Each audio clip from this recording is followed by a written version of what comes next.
I went straight through undergraduate school and went right into law school, and boom, boom, boom. Before I knew it, what the hell am I doing? Being in the legal profession, I wasn't very good at it. I didn't really like it. I loved marketing and things like that. And so I went off and got a specialized advertising and marketing degree up at Northwestern. Extraordinary education, and made me, really understand a lot of things about marketing and so forth that I wouldn't have otherwise known. And in 1980 there was another one of the recessions, and I got a couple of jobs I didn't really like that well in New York and Chicago, and I said, well, I always wanted to start my own company. I said, what the hell? I'll just start my own company. So I started my own company in 1980, doing any sort of advertising for anybody that would pay me anything to do anything. But before I knew it, I was doing a ton of work on dentists, and a couple of them got real successful, and gained a lot of notoriety as to having been done really, really well. And I love these guys, man. They're really cool, and I felt like I was really helping them out, and I just enjoyed it a lot. And before I knew it, I had about 25, 30 dentists as clients in San Francisco, and I just said, boy, I really like these guys, and I kept at it. And a couple of years later, I found out no one had ever done it before.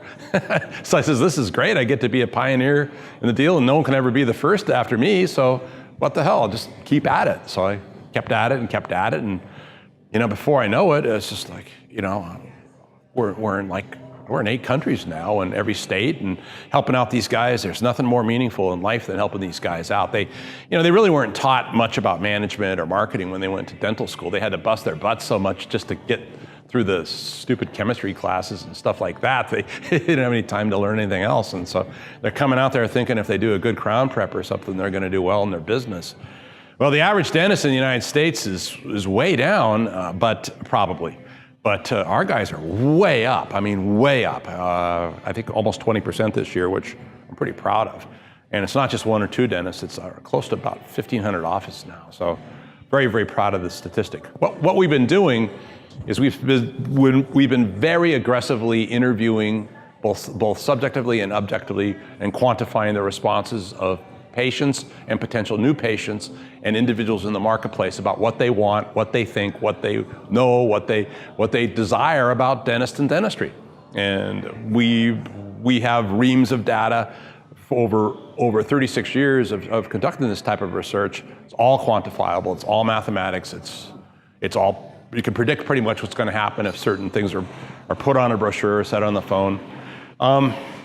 Very important. Now, one of the things that occurred in the advertising industry over the last 15 or 20, 25 years is that we've come to the conclusion that advertising alone, it doesn't do much.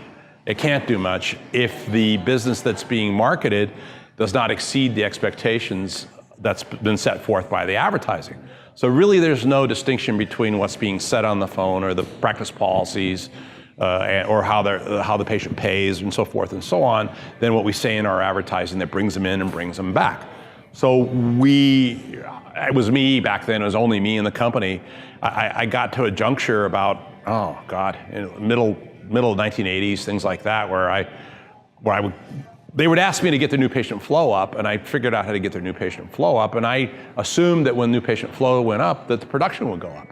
Well, it wasn't always the case. There's this one guy I remember up in Massachusetts that, I just started walking away. Hey, isn't that great? Your new patient flow went up tenfold. And I sort of washed my hands and walked away, and didn't even think about asking if his sales went up or not. But as I was walking out to the car, he says, John, there's one thing that I suppose I should discuss with you, and that is you got the new patient flow up like crazy, but my production went down.